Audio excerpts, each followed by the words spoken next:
before we start studying, let's pray together. Pray begin.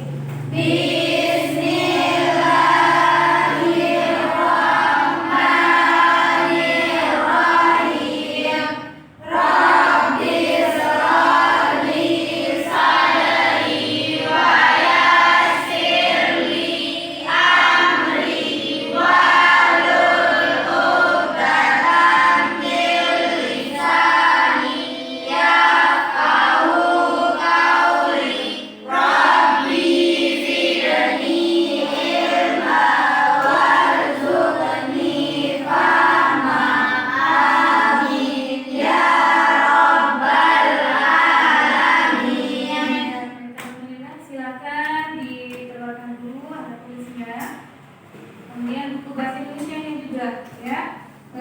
Coba cek dulu yang di depannya. Kalau ada sampah di depan, di sampingnya boleh diangkat dulu, kemudian dibuang, ya. Biar nyaman ketika kita belajar nantinya. Sudah seperti semua. Oke, baik. Kalau begitu silahkan duduk yang rapi, kemudian siapkan alat tulis beserta bukunya, ya. Apa kabar hari ini? Alhamdulillah. Alhamdulillah, ya. Semoga tetap dalam keadaan sehat. Namun sebelum itu ibu cek dulu nih kehadirannya. Siapa yang masuk dan siapa yang tidak masuk untuk hari ini, ya.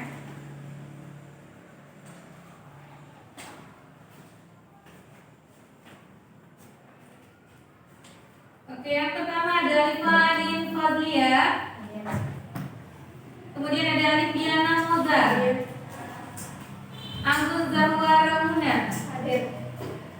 Aulia Maisyarani. Kemudian ada Rastia Utami.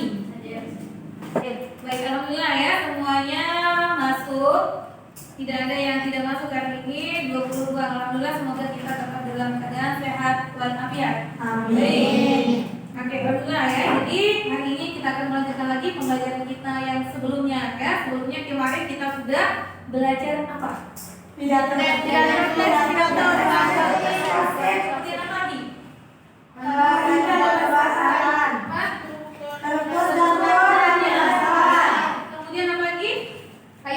Kaidah perbahasan, ya. Oke, sekarang ibu tanya nih, bagian struktur dalam teks pidato persuasif itu apa saja?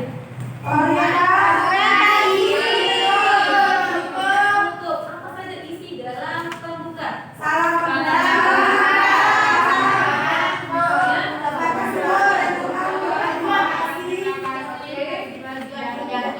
Kemudian bagian isinya.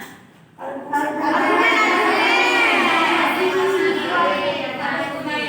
pertama ada pernyataan posisi atau bagian pembukanya. Dia kalian mengenalkan apa yang akan kalian sampaikan nantinya. Kemudian argumen, ya, alasan-alasan atau bukti untuk memperkuat apa yang kalian sampaikan, ya.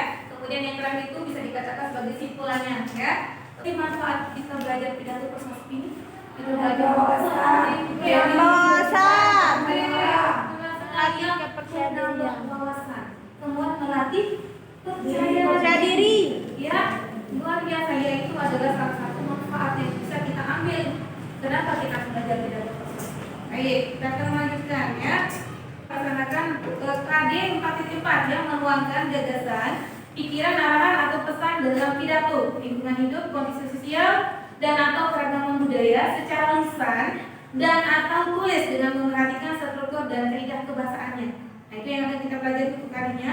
Kemudian tujuan pembelajaran kita pada hari ini yang pertama, peserta didik merancang rangka teks pidato berdasarkan struktur pidato persuasif, ya, yang sesuai dengan tema yang sudah dipilih nanti. Kemudian yang kedua, peserta didik mampu menyusun teks pidato persuasif berdasarkan kerangkanya dengan memperhatikan struktur dan kaidah bahasanya. Yang terakhir, peserta didik mampu menyajikan pidato persuasif secara lisan dengan memperhatikan aspek lisan, gestur, suara, sikap dengan baik. Jadi yang itu yang akan kita capai untuk hari ini. Untuk penilaiannya, penilaian seperti biasa kita akan menilai secara berkelompok dan juga ada penilaian secara mandiri. Kalau secara berkelompok itu nanti ibu akan menilai kerjasamanya bagaimana, ya. Kemudian bagaimana keaktifan kalian di dalam kelompoknya. Kalau secara individu bagaimana nanti kalian bekerja sama, ya, sikapnya, kemudian tutur katanya apakah bisa diajak kerjasama atau tidak oleh temannya. Jadi itu untuk penilaiannya, ya. Ada penilaian sikap, kemudian pengetahuan dan juga keterampilan. Keterampilan ini dari proyek akan kalian buat nanti, ya. Baik. Kalau sudah, boleh kalian lihat di situ ada gambar apa di depan? Orang yang sedang berpidato. Ya, biasanya orang yang berpidato itu di mana dia tempatnya? Tempat umum, ya. Benar sekali yang anak-anak katakan bahwa memang pidato itu biasanya di depan umum. Ya, pernah kalian mendengarnya? Pernah orang yang berpidato? Ya, mari kita. Pernah berpidato juga?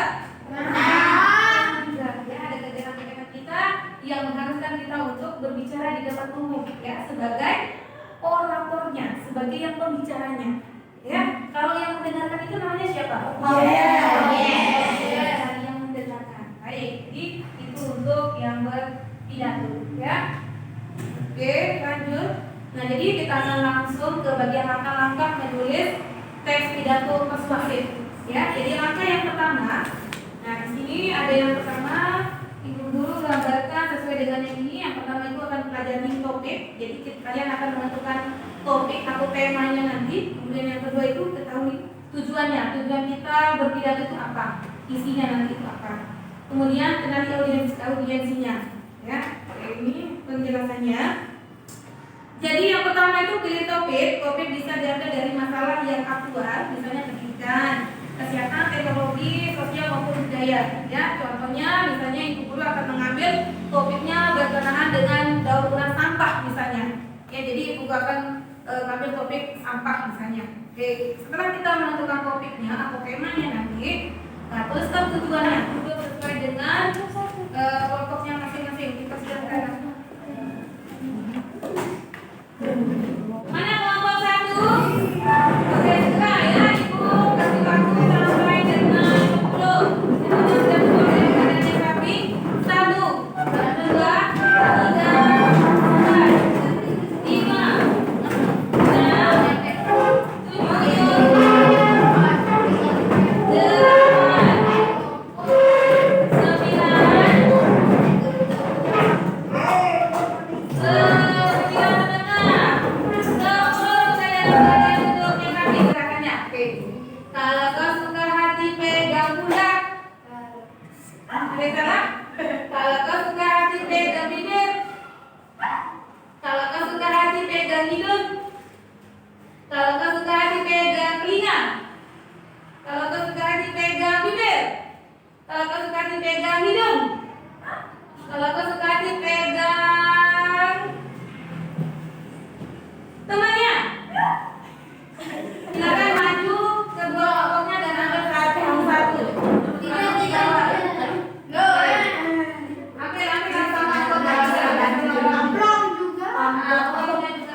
tahu rokok itu apa, kemudian apa bahayanya.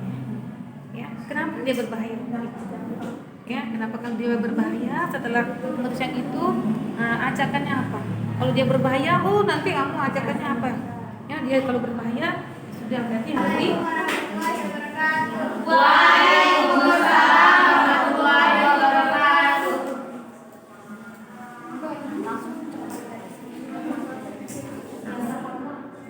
Terhormat Bapak Kepala Sekolah, guru sekalian, dan teman-teman yang saya cintai.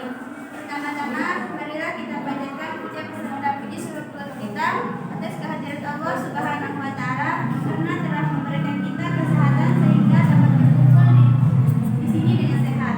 Kedua kalinya, salawat serta salam tidak lupa kita aturkan kepada Nabi besar Muhammad Sallallahu alaihi wasallam. dan dalam hadirat yang silakan digelar yang akan terang. Tujuannya dari sini untuk menyampaikan pidato berjudul dampak negatif narkoba bagi pelajar. Saat ini dalam menggunakan narkoba bagi menurut bangsa yang mengkhawatirkan. Survei dari BNN dan LPI tahun 2019 menunjukkan 2,3 juta pelajar dan mahasiswa di Indonesia pernah menggunakan dan mengkonsumsi narkoba. Narkoba memiliki beberapa jenis, bagi 3 golongan yaitu ganja, opium, dan tanaman. Ketiga jenis narkoba ini sangat berbahaya jika dikonsumsi karena beresiko tinggi menimbulkan efek kecanduan. Oleh karena itu, ayo kita hindari penyalahgunaan narkoba jika kita remaja. Dampak negatif narkoba bagi pelajar. Untuk menghindari penyalahgunaan narkoba bagi generasi penerus bangsa dan pelajar. Semoga apa yang saya sampaikan dapat dimengerti. Terima kasih atas perhatian dan waktunya. Saya mohon maaf apabila ada salah kata dan kalimat. Assalamualaikum warahmatullahi wabarakatuh.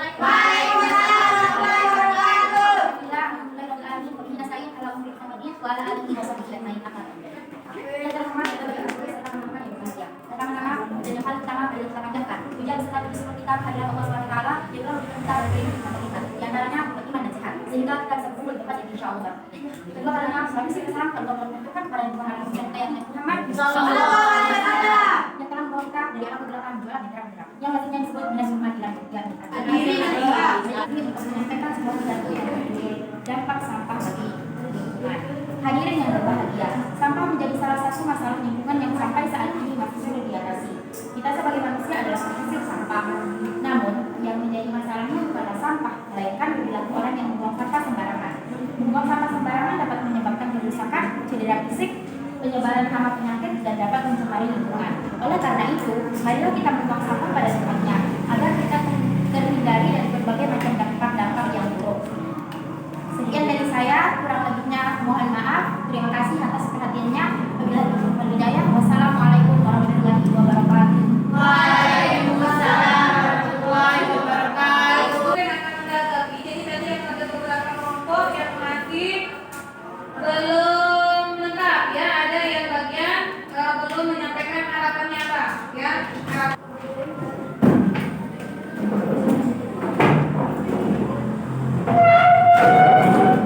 Hari ini alhamdulillah ya sudah terlaksana mulai dari tengah, yaitu apa yang kita lakukan tadi?